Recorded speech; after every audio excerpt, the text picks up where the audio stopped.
So, ladies and gentlemen, today a band from Telford. No, I've never been to Telford before, but I've heard it's a very pretty place. We've got Harry and Tommy from Unit 47. Here they are, boys. Hey up, lads. Oh, yeah, all right. You're right. And I'm all right, guys. You? Yeah, we're good, thanks. Yeah. Yeah. So, is Telford a beautiful place? Depends which part you go to. Yeah. Ironbridge is quite nice. Ironbridge is nice, but there's definitely a lot of stay Rougher away parts, places. yeah. Yeah, everybody knows the bridge, don't they? So, so does it have its charms in certain places and it's a bit rough in others, like everywhere? Yeah, it's a bit of a mixed match of loads of different towns, and some are a bit rougher than others. Oh, well, okay, fair enough. So, yeah, thanks for joining us on the podcast, boys. It's always a pleasure to chat to new people, because I am new. I know we've been covering Unit 47 on RGM recently, but you know, as I always say, I'm a bit of a nosy bastard. I like to get to know people because the new tune's great, and I want to get to know the people behind these tunes, really. So, thanks for joining us. Let's crack on and have a chat, eh? All right, sweet. Thank you for having us. You're very welcome. So let's go back a little bit then. So Telford. So what's the music scene like in Telford at the minute? And be honest. No.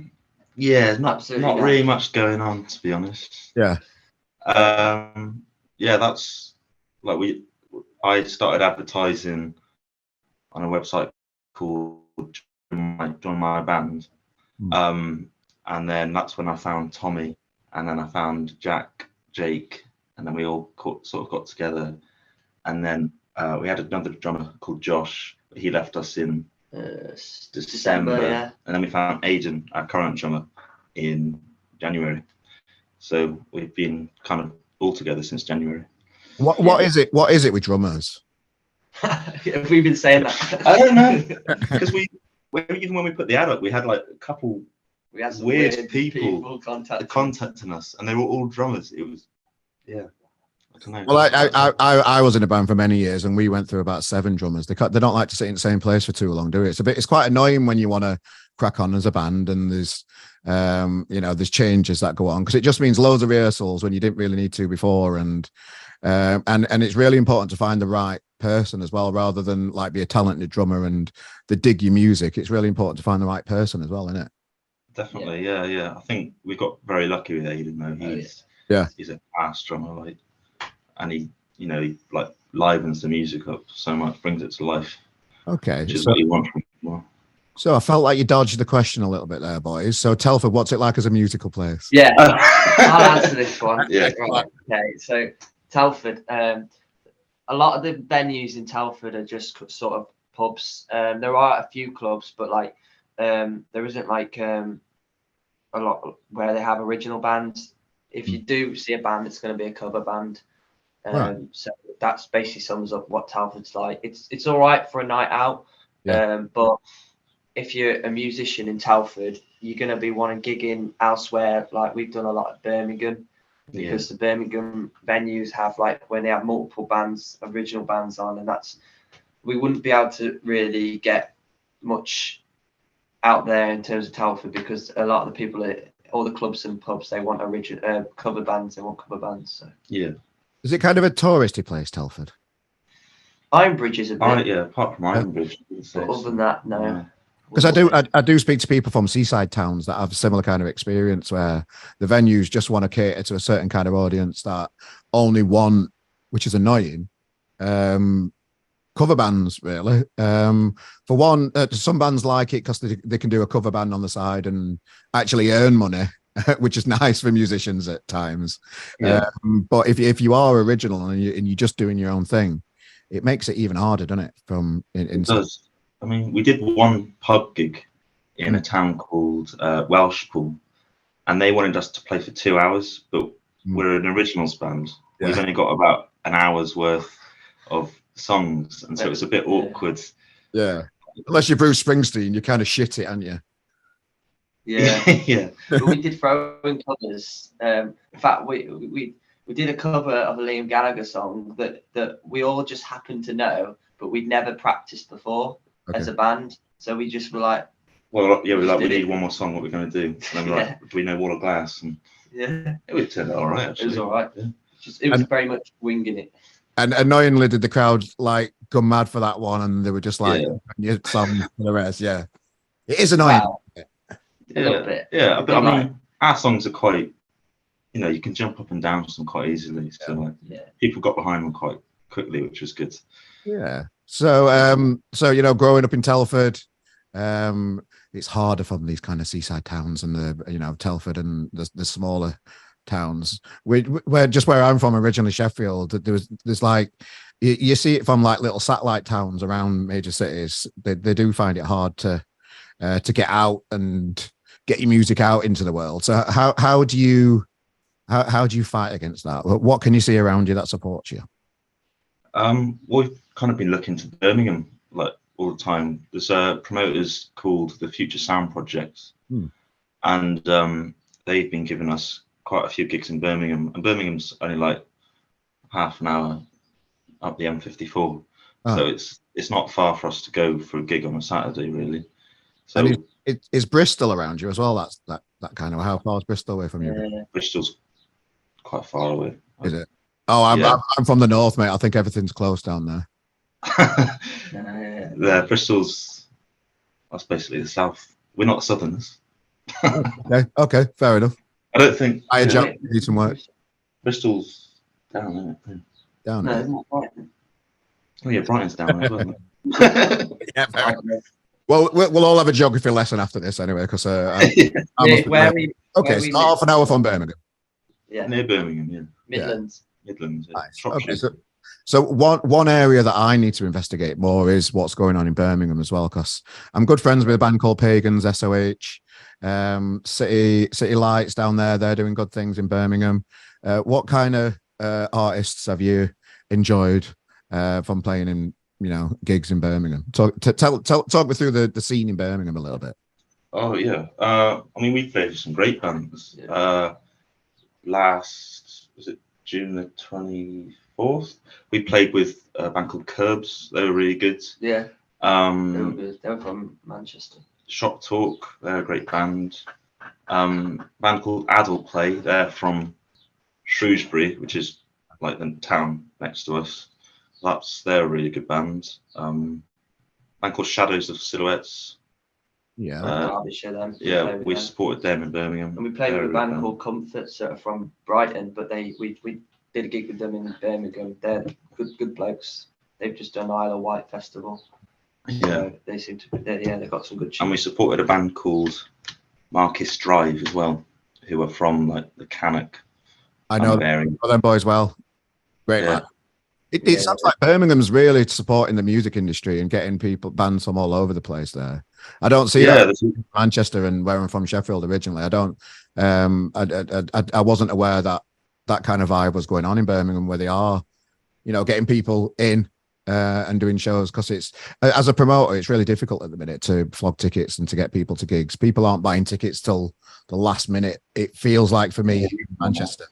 How do you find it yourselves?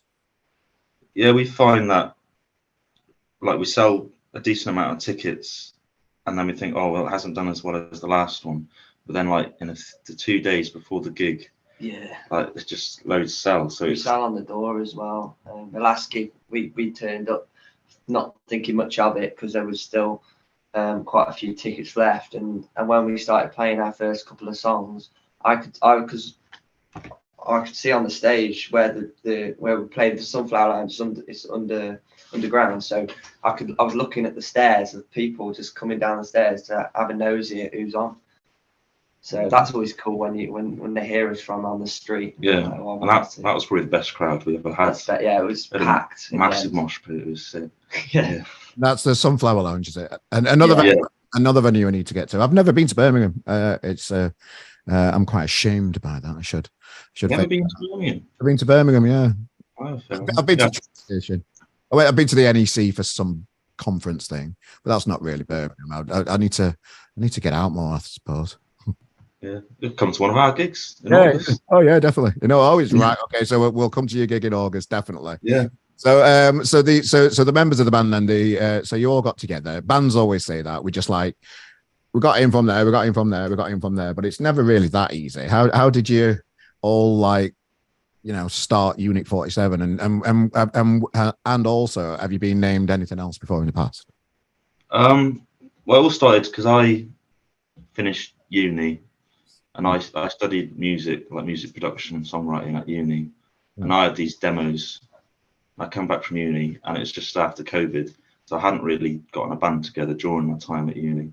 So I thought, right, I'm working now. I've got a bit of money. I'm going to put a band together, see what happens. Yeah. So then I advertised on a website called Join My Band, and an app called Lamper, which is a bit like, it's a bit like Tinder, but for musicians. Okay, fair enough. You like swipe if you've got the same music. Can you swipe musicians? Yeah. Oh, that's quite fun. I might have to check that out and just wind some people up. And then I found Jack, our rhythm guitarist first. And we were like, oh, we like the same music. Yeah. And then we thought, right, we need to find a singer, all the other band members. And then found Jake off Join My Band. And then we found Tommy. And then, well, as I said, we found Josh, and then he left. And then we found Aiden. Yeah, Aiden messaged us on Instagram. Yeah. Because he saw we advertising on Instagram about Amazon. Yeah. And then we had our first. Which one's your favourite find? Well, that's a bastard of a question. I'm grateful that I found everyone, but Tommy and I. Enough. Well done. Tommy and I, we write a lot of songs together, and we meet up. Well, it's very go on. Sorry for butting in, but it was very spontaneous joining the band, because I was looking for a band originally as a guitarist, and I was looking to join one, and I found that no one wanted a guitarist. I was like, fine, I'll do some singing then. Just out spontaneous. I literally was about to go on holiday. I said yes to Harry, I'll join your band. Then he was like, can you rehearse? I was like, I'm in Tenerife. and then but when I come back, I did some rehearsals, absolutely loved it, and I'm just so grateful that I just thought, screw it, I'll be a singer. And now, because I've done a lot of things since, I love it. Yeah. So how did you know you could sing then? Doing backing harmonies. Okay. So you've done bits as a guitarist. Yeah. Okay. But standing up front, that's a different ball game than doing a bit of backing vocals, isn't it? How did you find that transition? Well, it was nervous at first. I was on my first gig. I was like shaking. As soon as I got on stage, I knew from there and then that was where I was meant to be, the front man, because the adrenaline rush was just something I've never felt like in my life. Yeah. And then after that, the nerves go away. I can do it at any time now. Yeah. Must be hot there with that hair, mate. Yeah, it gets that real sweaty. So the band that got us. So the tunes. Then let's talk about the tunes. What kind of, if somebody's new to Unit 47, how would you describe your sound? I'd say it's just fusion. It's you got a bit of like indie rock in there, but then also you got elements of like Britpop. But then it's quite, some of our new songs are quite, classic rock and roll. Yeah. Some of it's quite punky. We've all got different styles, you see. To describe the music, you have to delve into who we are as people, because like Jack and Harry really love Oasis, big fanboys of Oasis. Aiden is pop punk guy, he loves like Green Day, and he loves all the pop punk bands. I love Guns N' Roses and Motley Crue. So we've all got different tastes, but we got elements of our genres that are put into the songs. Yeah. It was interesting when I was looking on just on the socials the other day, and I saw Motley Crue supporting Def Leppard at Wembley. Did you see them pictures of the crowd? Yeah. Nobody in Wembley at all, and the gigs still there. Just like the back end of Wembley were just dead. Everybody was sat down at a Wembley gig where the pitch is, watching the gig at the front, I suppose, to try and like fill it out a bit, and then hardly anybody in the whole like Wembley Stadium kind of thing around it. That's mad. What's going on? I don't know. And I saw Blur played there as well. They filled it out. Yeah. Did they? Blur filled out Wembley. I saw a video on TikTok. Oh, I thought it looked a bit empty. Have they done 2 nights though? I think one might have been struggling more than like the first night. I don't know. Maybe, yeah. Themselves doing 2 nights, I think. Yeah, maybe. Yeah. Maybe that was it. Yeah. It's just different culture these days with the music scene. Yeah. People don't get about to see bands as much as they used to. Like all my friends, they're all into drum and bass, going to raves and that, which isn't ideal for us. Well, I know, and when it's not cheap for them tickets either, like 100 and odd quid for a ticket these days. Well, Yeah. you could use that 100 and odd quid and go to 10 local gigs, couldn't you? And have a whale of a time on them 10 gigs, or you could just go to one, feed the big boys again. I don't know. There's a bit of a disconnect there, especially with tickets prices and that kind of stuff these days. Everybody's skint, aren't they? And it's hard work. We should try and help people out more. I don't know what more we can do there. Do you have any ideas? Well, people, I mean, definitely with inflation, people only really go out once a month now because it's not like back in the 90s or 80s. Not that I lived then, but like, people were out all the time. Like my dad always tells me he was out pretty much every day of the week, but now you can't do it. So if people are going to go out, I think they choose to see someone they're familiar with, then risk the only night out they're going to have, seeing somebody they don't know. Yeah, that's fair. Especially like because we gig in Birmingham, but then we're from Telford, so it's like, all right, we've got to get all our mates and like people we know to come from our area to Birmingham. So that's like an extra cost of, And train strikes have killed us a few times. Yeah, that is a nightmare. That really. People can't go. How do you get them in? Do you do coaches and things like that then? No, just people. I don't know. People like our gigs and they want to come back. Like, people have come back from gigs. We've only been gigging since March, but we've had people that have come. We had this one girl that travelled from Shrewsbury all the way down to London to watch us play. Oh, nice. Yeah. Well, being in the industry since March, what's the kind of the biggest thing you've learned from somebody else in the industry that's helped you out?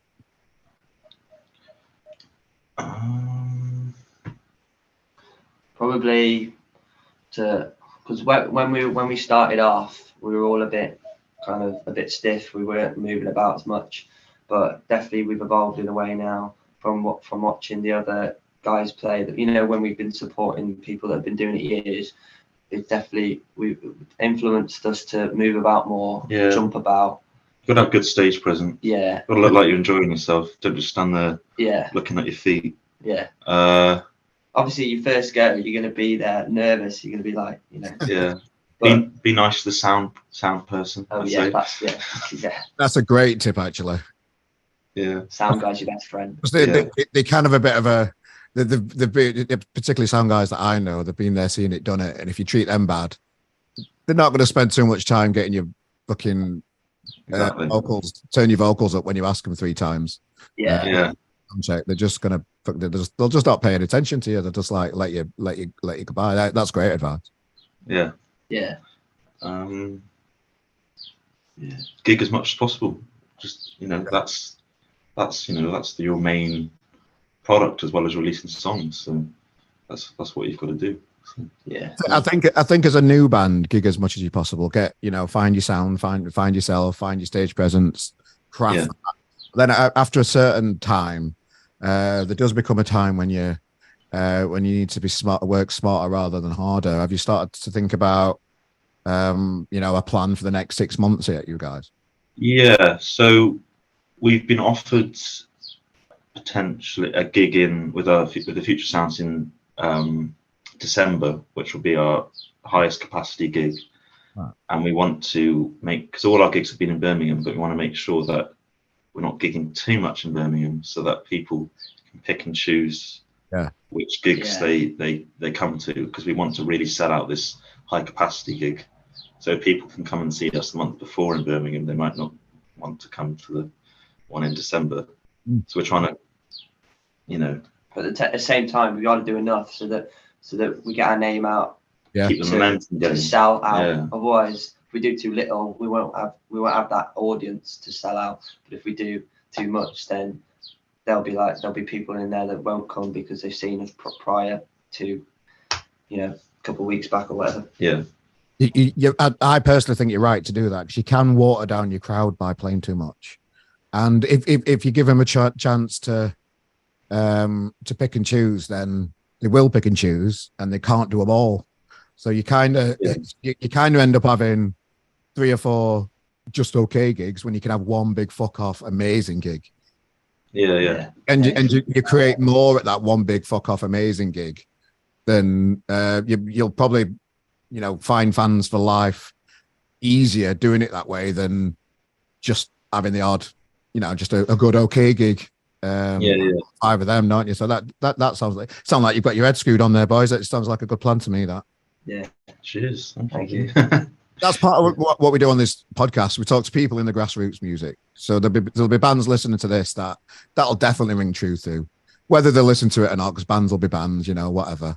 But I personally think that is a major thing that bands need to consider, particularly if you're going to take it seriously. If you're not bothered about taking it seriously and you just want to just do a gig and enjoy it, fair enough, do whatever you want, that's cool. But if you are going to take it seriously and you want the holy grail of being able to earn money from the music industry and have a career in it, you have got to work smarter that way, I suppose. Definitely. Yeah. What's the ambition for you guys? Wembley. Yeah, man. Top. You're going for the top, mate. Yeah, we're Yeah. I'm not gonna lie to you. I know every band says it, but it's If you don't want to be the best, then stadium or arena. Stadium. Yeah, fair enough. Wembley Arena's all right. It's quite old in it now, I suppose. So you want the big arches, don't you, with your name in the glass outside and that on Wembley. Yeah. I get you. Short term, we want to get lines and put out an album. Album, yeah. That's about. I was speaking to a band the other day, and they said as soon as I put an album out, that's kind of when I thought I'm not a new band anymore. I don't have the excuse of being a new band. I can't use all the the convenient excuses. Oh, I'm just a new band anymore because I've got an album out. You have got to change your mindset and think, fucking this is when there's different stages in a band journey when you just got to work even harder than what you were before to progress. And if you don't have that mentality, you aren't going to get anywhere. It's just as plain and simple as that. Nothing's easy. Nothing's going to be handed to you. You have got to graft. Is that quite a daunting prospect for you, or is it just something you're gonna? I think we've all got the drive to do it. We're all 100% keen. This is what we want to do. And we're all constantly doing. We're not rehearsing. We're always constantly doing something, practicing or promotion on Instagram, social media, sorting out gigs. We've all got our roles that we play in the band, and we're all constantly on it. We got to keep it ticking, Yeah, definitely. And well, tell us the other guys that aren't here now. Tell us something about each member that you think we'll be surprised about that we don't know. Start with the people that aren't here and have a laugh about them. Why not?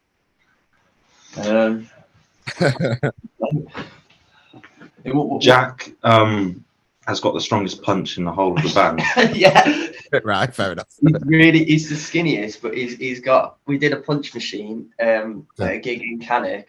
We went to a pub before the gig, and there's a punch machine, and he had the highest punch. But 901. 901. And now we call him 901. Aiden, that's handy to know. Yeah, no, yeah, that was. Don't mess with Jack. Aiden, the drummer, we call him Merlin. Don't know why. Because he's a wizard. Yeah, we just call him. He's a wizard on the drums. We call him Merlin. Yeah, his name's Merlin. But personally, away from music, what tell us something surprising about him. About Merlin. Oh, Aiden has a classic Mini. He does up. Oh. He's got one of those. He's one of those classic car guys, and he goes to car shows. So he's done up a classic Mini. Molly the Mini. Mini Cooper, Molly the Mini. Yeah. Oh, he's got a name for his car. Oh dear. Yeah. Okay. Jack is a football guy. Avid Wolves fan. Yeah. Would we be surprised about that though, or does he wear shirts at gigs and stuff? We need something. He's always wearing a football shirt, but if it's a gig, he wears one from another the country. So last gig he was wearing a Borussia Dortmund shirt, because I think if he wears a Wolves shirt in Birmingham, he might divide the crowd a bit. He wore a LA Galaxy shirt the last one of the other gigs as well. Yeah. There we go. Who else we got? Who else is left? Jake's left. I'm trying to think. He's a coffee salesman, distributor. He drives up and down the country. So he delivers to like the Cavern Club, and he's been trying to get us a gig at the Cavern Club because he delivers coffee there. I know you said stay away from the music, but Jake's brother was in a band called Sunshine Underground. They got signed by Warner. Yeah. They went to Japan and did a tour. I know he says. No. I'm surprised about that. That sticks. Yes. Yeah. Well, and how did his experience? How did he share that with the band?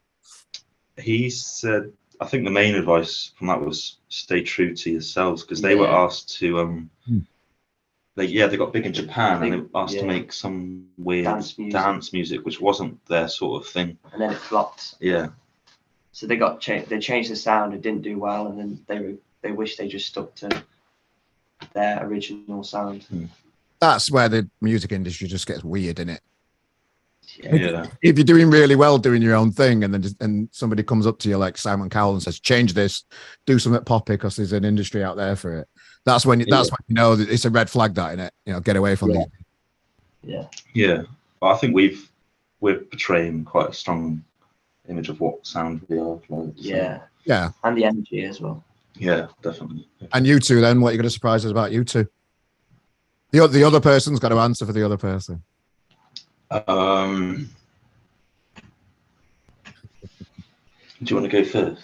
Yeah, right, I'll go first. You can come back to it, boys. It's hard. It's hard because pretty much. What surprises you about me? Well, what surprises me is that he can play guitar. He can play piano and trumpet. He can play the French horn or something. Yeah. Like he's grade 7 in French horn or something. Grade 8, mate. Grade 8, mate. Yeah. That surprised me.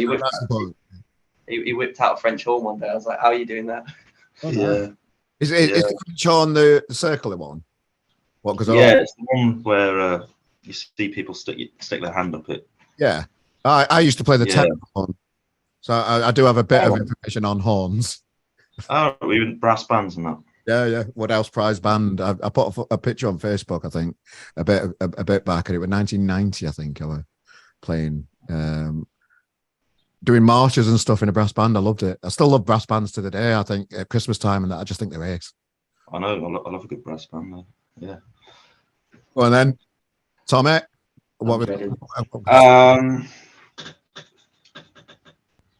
Tommy straightens his hair. No chance. He used to have a buzz cut, actually. Yeah. And then he grew it out.